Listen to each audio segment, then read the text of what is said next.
Angry guy here, and women are facing extreme poverty as men leave them.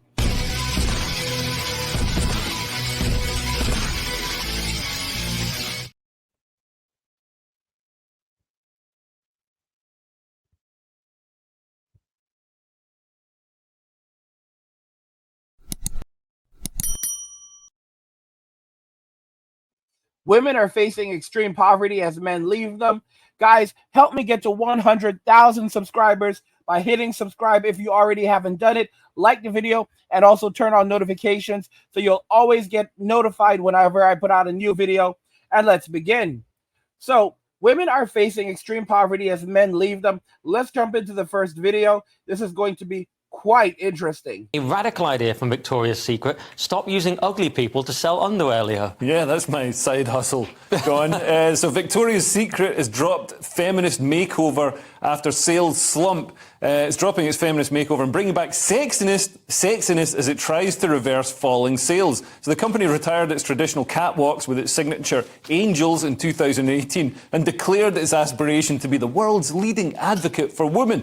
Well, it turns out women actually want to be objectified instead of lectured about body positivity. I think I'm speaking for the whole panel. So basically, Victoria's Secret were using larger models such as Paloma Elseler, I don't know, somebody, and Ali Tate Cutler, who are advocates for body positivity, and their revenue dropped 5%.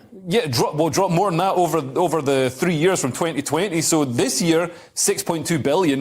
In 2020, it was 7.5 billion. So that's a huge drop. They've Bud Lighted themselves. Absolutely. Yeah, exactly. That's the thing, isn't it? You go woke, go broke. Although Totally. some companies are so dedicated to it, they just do it anyway, and they can get funding from these ESG things and so on. These guys aren't dedicated to it. They got in a lot of trouble prior to this, and then they started panicking. And here's a brilliant statement: sexiness can celebrate the diverse experiences of our customers, and that's what we're focused on. What does that mean? That means we're losing money, guys. Bring back the hot chicks. Yeah, That's basically what that means. Stinks of panic. Try something else. They're having spokesmodels now. What's a spokesmodel? It's just a really bad idea, isn't it? A spokesmodel.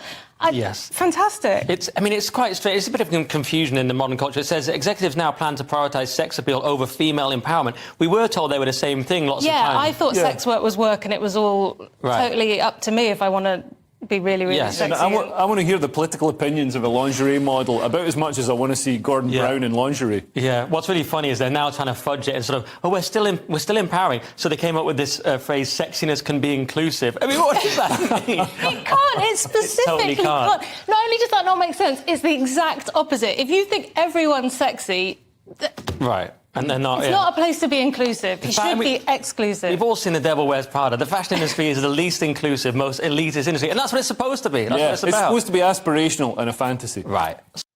You know, honestly, he used a very important word at the end there: fantasy, because these people are living in their deepest of delusions, believing that this is what people actually want, this is what men actually want, this is what women actually want. Guys, I've said this before, and I'll say it again: nothing lasts forever. Nothing lasts forever. I said that women were going to say feminism got us everything that we wanted, and now let's fight it together. And that is essentially what we're seeing in society today. I keep on telling y'all, men are the prize. Men are the prize. And women, they don't want men to know that they have such value. They don't want men to know that they are the ones that have the real power in the relationship. Because if men wake up to this, then what do women actually have? Women have nothing. And it becomes much more difficult for them to even argue. They truly are in a place of misery and destitution right now. That's where everything is heading. And you have to really understand that women have to be kept in check. Because if women are not kept in check, they will run amok, they will speak jazz, they will be disrespectful. They will think that they are the ones with the power. They are the ones with the value. They are the ones with the prestige. They really are not. No chance that an OnlyFans girl who makes multiple millions is going to display significantly different behavior than, say, a football player who makes many millions and ends up broke years later. Why would she do anything differently? And the football player has an agent around him, has a financial manager, and they still end up broke. Here's why. They acquired their wealth not using the mind, but using the body. It doesn't mean they don't have a mind, but often they've not developed the skills of financial literacy. And what's more, they don't know much about investing, and they don't have a business that they can push that money into such that it would grow instead of disappear, because they're going to maintain a certain lifestyle. So yes, they will inevitably become broke, and that's in the majority of cases. Now, if you guys are outliers, I very much so hope that's the case. I'd be happy for you and impressed, but it's improbable. Guys, women don't realize that what they've done is they've created a reality that they can no longer live in, because many of these women, they are experiencing things and lives that they don't deserve.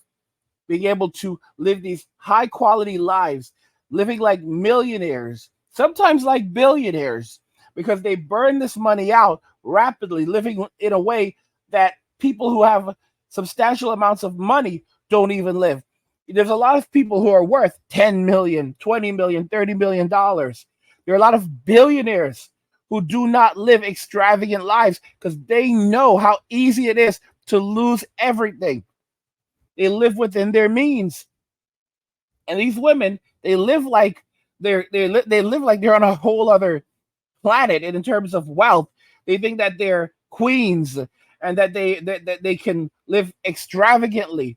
They don't realize that nothing lasts forever, that this money will not keep coming. They start on OnlyFools, and within a couple of months, they're making $100,000, $200,000, $300,000 a month. But the reality of it is that they think it's going to last forever. There was this one chick on there saying that, she can do this until she's 60 years old. There are women on OnlyFools, OnlyFans at 60 years old, and she thinks this was going to last forever. And she went out and basically bought a mansion and a big car and created a gaming room for herself. And her sons are there standing like simps, and her husband is standing there like a simp, and they're all watching, and they don't want to say anything to mommy because, mommy's making all this money, and they're showing mommy respect because mommy shows, she shows the hole to the back to the internet, and that's supposed to be something they respect. Like, come on, bro, come on. It is such a sad and pathetic world that we live in right now. It's absolutely pathetic. And women have no self-control in this matter. They have no self-control. They have no self-respect doing things on these platforms because the money is too easy to come by. And I've said it once and I'll say it again. The man is the prize, and the women don't want men to know that they're the prize. My age 42. So the women that you're going for, are they also in their 40s, or are you going for younger women? I really don't care about the age for that. Most it's really who they are as a person. As long as they got their own thing going on, they look good, they feel good, they're great. I really don't judge them by their age. But do you feel like you're a successful, high-value man right now? Oh, you can't get no more higher. I feel like I'm top tier on all categories. And why do you feel like you're top tier? I mean, physically, mentally, monetarily, I'm in 1% of every division that is on the board. And 1% monetarily wise, what would that look like annually? Yeah, annually, I say a bare minimum, I got to make $1 million a year. My highest year ever made was $3.5 million. So you got to be at least, for me, over 6 figures is good. 140,000 puts you in that good percentage. But me, I did very, very well for myself. So why would you go for a woman in her 40s as opposed to that 26-year-old girl? I'm not going for nothing. Whatever attracted to me, whatever God put in my way that I'm attracted to on that level, we're going to connect. I'm not searching. They looking for me. I'm not searching. They're looking for me. This man said it the best. A lot of dudes are out here trying to chase women down. Like, oh, I have this money now. I'm fit. I have money. I've worked on myself mentally, physically, all these things. Guys, if you've worked on yourself, the women are going to chase you. Don't chase them. Women in Western society, they think that they're entitled to high-value men. They think they're entitled to millionaires. The girl working at McDonald's making $30,000 a year, she thinks that she's entitled to an NBA player. Just because an NBA player will make love to her, if you can even call that love, because there's really no love going on with that. But even if an NBA player will fool around with her, that doesn't mean he wants to marry her. How often do you see an NBA player marrying a girl who works at McDonald's?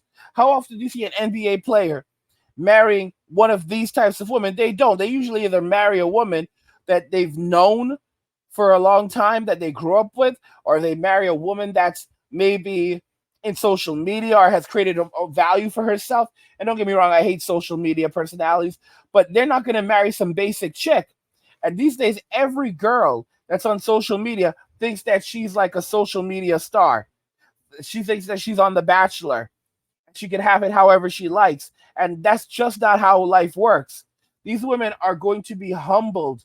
They are going to be humbled. I told you they're going to get together and have meetings like, okay, feminism got us everything we wanted. Now let's fight it together. And they're going to think that men are going to sit down and get in line with them after, especially after this round of M2, second wave M2, where it's going to basically obliterate every guy in Western society. And they think that they're going to come back from this? Come on. They can't come back from the first version. They can't come back from the first wave of M2, and they think they're going to come back from the second? Guys, come on, come on, come on.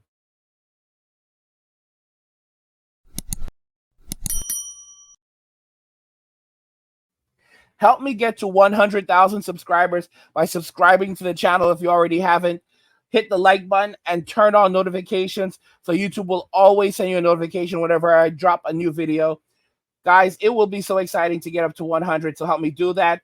I want to know your thoughts about this in the comments. Women are facing extreme poverty as men leave them. Let me know what you guys think in the comments. Like the video if you like it. Don't forget to subscribe. And if you like the video, share the video. And just remember that all roads lead to MWA, men walking away. And cheers.